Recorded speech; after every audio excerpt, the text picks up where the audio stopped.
Howdy, howdy, y'all. It is another Maharaj chapter. Chapter 29.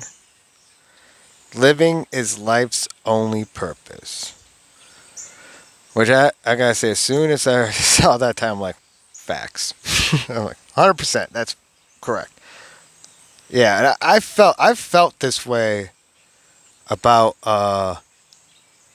about life for a while. Also, yeah, hope you, and if you notice, these are Tulsi wood beads. Thank my friend Ty, and you're probably watching this, or hopefully you'll watch this at some point. Thank you once again for these. He sent me these beads from like across country, so it's very much appreciative, and I've already love them, and yeah, I try to have them around as much as possible, especially when I'm just at home. Uh, but especially during my Krishna sessions, and I just got done with one of those not too long ago, and I have a whole video about my whole personal connection with Lord Krishna. But back to Maharaj. Gotta focus. Gotta focus. But yeah, this chapter title, "Life's Living is Life's Only Purpose." Yeah, like I feel that 100% in my bones, in my everything. Like, yes, yes, yes, yes, yes. Like I said, for me personally, um, I've felt this way for even like in times when I was kind of going back and forth between like spirituality and atheism and blah blah blah, and like some of my own, yeah, like I kind of got to that point where like it was like life is meaningless, or like, but that's not bad, you make your own meaning, blah blah blah. Sorry about this fly bothering me. um, but anyways, point being, I've felt that way. I've felt this way. Um, but yeah, especially recently with my more spiritual side. Yeah, this is, I think, a better way of phrasing it and kind of putting it is that life itself is the purpose. Like it's a self fulfilling purpose thing. Like its purpose is the thing. Yeah, if that, you know what I mean, like, which is very hard to like because logically that's very, we don't like think in terms of that way typically, but there's just certain things that are that way. I mean, and really, ultimately, creation of the universe is that way, but that's a whole. I mean, that's kind of what it ties into, right? Because since even Maharaj talks about, you know,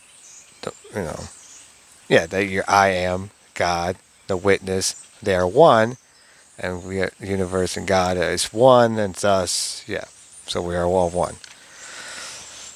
Um, but anyways, with this particular conversation, I will say like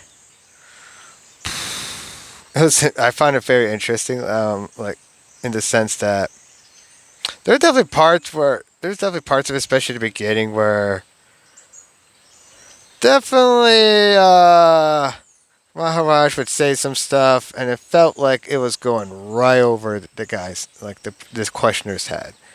Um, he even says, 'cause at one point, yeah, Maharaj, it's because yeah, even at the beginning, the questioner's talking about, who fails at yoga, and Maharaj is trying to explain, like, no, no, no, no. It's not like that. It's more just like, different progress and different whatever. And you get there, and the whole, people just have different routes and different paths. Like, there's not really any failing. There's no like ranks and blah, blah, blah. And the questioner essentially would kind of ask in a few different ways, okay, but how do people fail? And I mean, at one point, the questioner is even like, dude, is it because of character? Is it because of this? And Maharaj, is just like, no, nobody fails. And yeah, it's just, I find it kind of funny. Like, he was actually kind of think, if anything, it seems like he was being kind of patient with the guy. He could have really have just torn into him, being like, hey, hey, dummy, no, no, that's not, like he could have been really, but no, he was nice about it. I thought he was actually, if anything, being kind of nice, which is good. Like, uh, yeah. There's some other parts. There's another part though I found really, like, I actually laughed like out loud. I found it funny. Um, So at one point, the questioner and Maharaj, they're going kind of doing this back and forth about suffering and why people suffer and why there's suffering in the world and the universe and blah blah blah. And the questioner has a hard time, with the fact that there's, seems to have a hard, like he doesn't like that there's, which, of course, right? No one likes that there's suffering in the world, right? We just kind of have to. It's really a matter of understanding why there is, right? And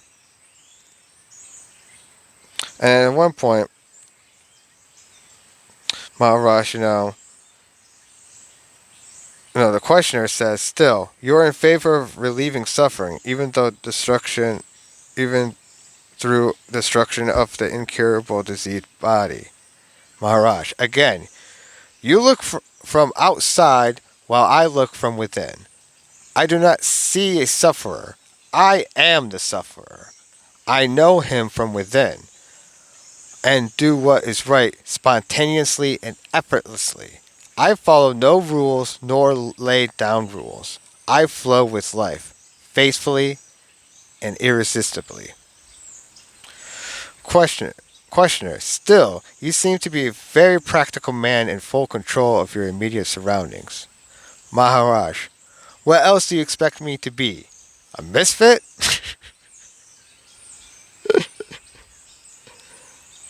I just love that. So yeah, this guy's just like, well, you seem like you know what you're doing and stuff, and but it's just funny. Like I feel like this questioner, he's just like he thinks Maharaj is like this kind of crazy dude, but at the same time, it seems like well, you kind of do seems wise and smart, but you're saying some kind of weird stuff. That's why I feel like it's kind of going through this questioner's mind. It's like he's thinking like, what's going on? Like this guy seems smart, but he also seems crazy. I don't know what to think of it. And I just love that. I just love that Maharaj. Yeah, what do you expect? You be a misfit?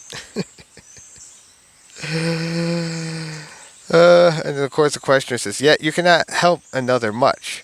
Maharaj, surely I can help. You too can help. Everyone can help. But the suffering is all the time recreated. Man alone can destroy it in himself with roots of pain. Others can only help with the pain, but not with its causes, which is the abysmal stupidity of mankind. Questioner, will this stupidity ever come to an end? Maharaj, in man, of course. Any moment. In humanity, parentheses, as we know it, after many years. In creation, never. For creation itself is rooted in ignorance. Matter itself is ignorance. Not to know, not to know what one does not know, is the cause of endless suffering. So I found that very interesting too. Yeah, he's very much like, the mind, like like this.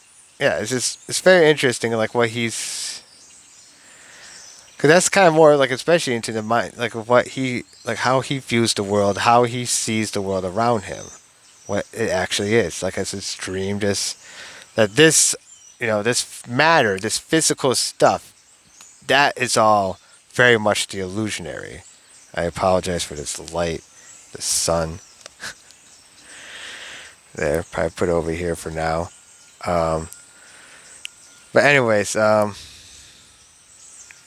point being, this conversation is was fun.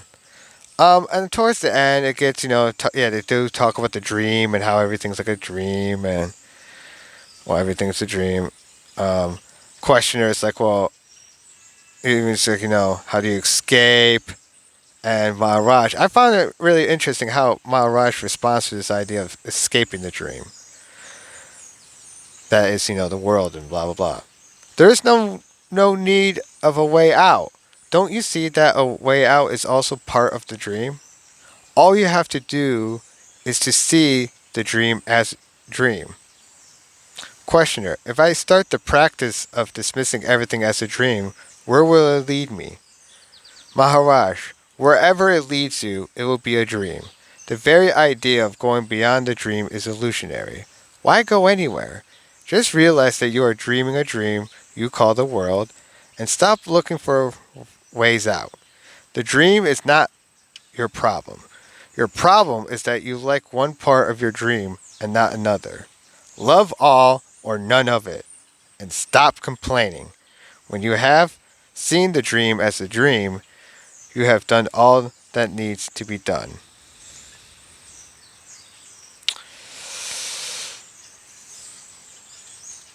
Yeah. And I think that's pretty much. And I'm going to end it there because, yeah,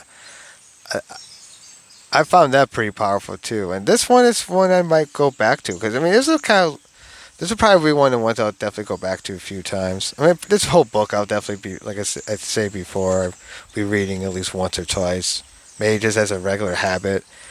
Um, but this one chapter in particular, yeah, I liked this chapter a lot.